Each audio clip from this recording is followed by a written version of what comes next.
Salut. Comment tu vas? Bien et toi? Alors ce club il est né bien avant que moi j'arrive, je suis président depuis 4 ans. Ce club il a une 60aine d'années.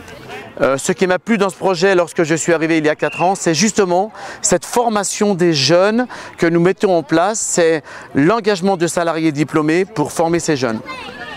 Salut les gars! Comment ils vont? Bien. C'est la forme? Ouais, salut.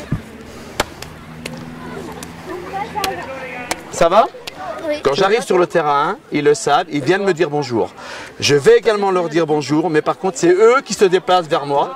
C'est une des premières règles, je dirais, du respect et des valeurs du rugby. Et là, on va aller voir un petit peu comment ça se passe parce que je suis très attaché à ce qu'ils font et leur comportement envers leurs éducateurs.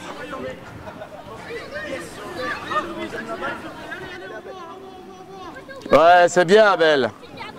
Allez, Timéo, ne lâche pas. Allez, plaque. Allez, encore. Aujourd'hui, le bilan il est plutôt positif puisque on a 40 nouveaux licenciés pour une perte d'une 30aine l'année dernière.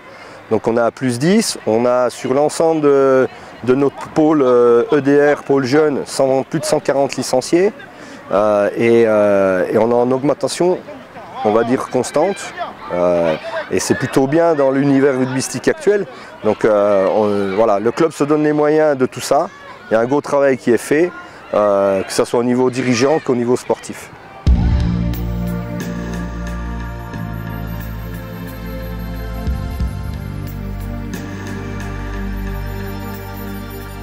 Aujourd'hui, le nerf de la guerre dans toutes les associations, qu'elles soient sportives, culturelles ou autres, c'est l'argent. Nous avons la chance d'avoir environ 80 sponsors, dont 5 sponsors de très gros sponsors qui font 50% de notre budget. Nous avons un budget de 220 000 €. Les entreprises, lorsqu'on leur explique qu'est-ce que le rugby, les valeurs du rugby, les entreprises nous font confiance et viennent. On fait partie d'un tissu économique local, donc bien évidemment, on s'inscrit là-dedans.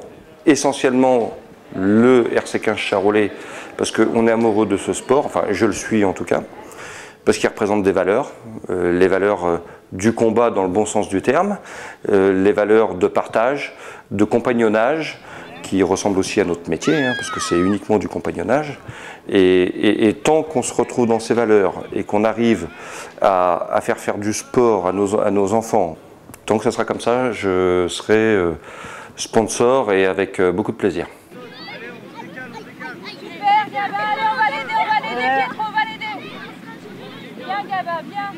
On a deux types de joueurs, on a le joueur qu'on détecte, donc c'est le joueur qu'on détecte où on voit qu'il y a un potentiel, donc on se dit qu'il y a un potentiel sur l'avenir. Et il y a le joueur qu'on sélectionne, c'est celui qu'on sélectionne dans l'instant. Dans l'instant, on sait que lui c'est le meilleur.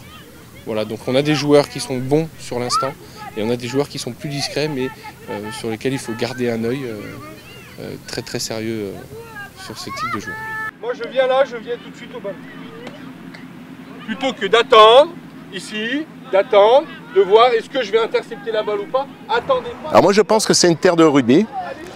Le passé l'a prouvé quand même, le passé l'a prouvé puisque vous aviez des clubs, alors on avait le club phare qui était à l'époque d'Igouin, on avait Saint-Martin-du-Lac, on avait Palmonial, on avait Guignon, on avait également le club de Charolles, on avait un club qui a existé qu'un an mais qui a existé quand même, c'était à Laclette, et on avait le club de Chauffaille.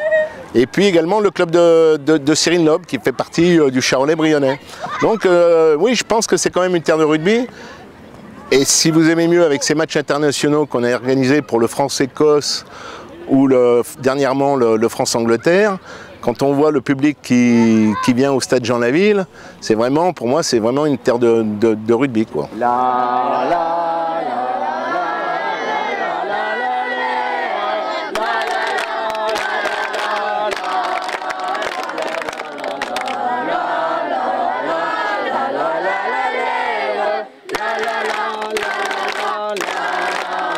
Merci pour lui, vous pouvez aller à la douche.